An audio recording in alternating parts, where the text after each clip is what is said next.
AP రాజకీయాల్లో ఆసక్తికర పరిణామాలు చోటు చేసుకున్నాయి.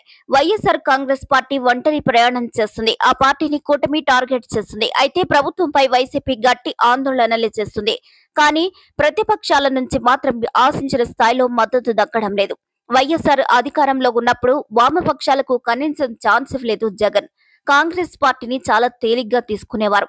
బీజేపీతో అంతర్గత స్నేహం కొనసాగించేవారు. కానీ అదే బీజేపీ టీడీపీతో పాటు జనసేనతో పొత్తు పెట్టుకుంది. వైఎస్ఆర్ కాంగ్రెస్ పార్టీని ఓడించడంలో క్రియాశీలక పాత్ర పోషించింది. ఇప్పుడు కాంగ్రెస్ తో పాటు వామపక్షాలు సైతం జగన్మోహన్ రెడ్డి విషయంలో దూరంగా ఉన్నాయి. అయితే విశాఖ స్టీల్ ప్లాంట్ ప్రైవేటీకరణకు సంబంధించి విజయవాడలో ఒక కార్యక్రమం జరిగింది. వామపక్షాలతో పాటు కాంగ్రెస్ నాయకులు హాజరయ్యారు. ఇక వైఎస్ఆర్ కాంగ్రెస్ పార్టీకి ఆహ్వానం ఉండడంతో సీనియర్ నేత బొత్స సత్యనారాయణ హాజరయ్యారు. సాధారణంగా ఎలాంటి కార్యక్రమం చేసినా వైఎస్ఆర్ కాంగ్రెస్ పార్టీది ఒంటరి ప్రయాణమే.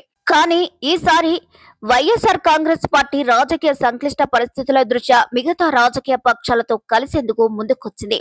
విజయవాడలో జరిగిన కార్యక్రమానికి బొత్స సత్యనారాయణ హాజరయ్యారు. పిసిసి అధ్యక్షురాలు షర్మిలతో పాటు సిపిఐ కార్యదర్శి రామకృష్ణ కూడా వచ్చారు.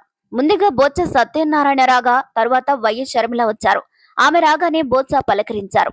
అమ్మా బాగున్నావా, ఎలా ఉన్నావు, వచ్చి కూర్చోమ్మా అంటూ తన పక్కనే ఉన్న కుర్చీని చూపించారు. దీంతో కుర్చీలో కూర్చున్న షర్మిల బొత్స సత్యనారాయణతో మాటామంతి కలిపారు. చాలా విషయాలను మాట్లాడుకున్నారు. కార్యక్రమం చివరిలో వస్తానన్నా అంటూ బొత్సకు నమస్కరించి వెళ్లిపోయారు షర్మిల. అయితే షర్మిల విషయంలో వైఎస్ఆర్ కాంగ్రెస్ పార్టీ సన్నిహిత నేతలు సైతం కాంగ్రెస్ పార్టీలోనే ఉన్నారు. వైసీపీ అధికారంలో ఉన్నప్పుడే షర్మిల తెలంగాణలో పార్టీ పెట్టారు. ఇక ఆ సమయంలో వైసీపీలో ఉన్న రాజశేఖర రెడ్డి సన్నిహిత నేతలకు ఆహ్వానాలు అందాయి. ఒకరిద్దరు రెడ్డి సామాజిక వర్గం నేతలు కూడా వెళ్లారు. అయితే అలా వెళ్లిన వారికి జగన్మోహన్ రెడ్డి అప్పట్లో క్లాస్ పీకినట్లు వార్తలొచ్చాయి. అందుకే షర్మిల విషయంలో వైసీపీ సీనియర్లు ఎవరూ నోరు మెదపరు.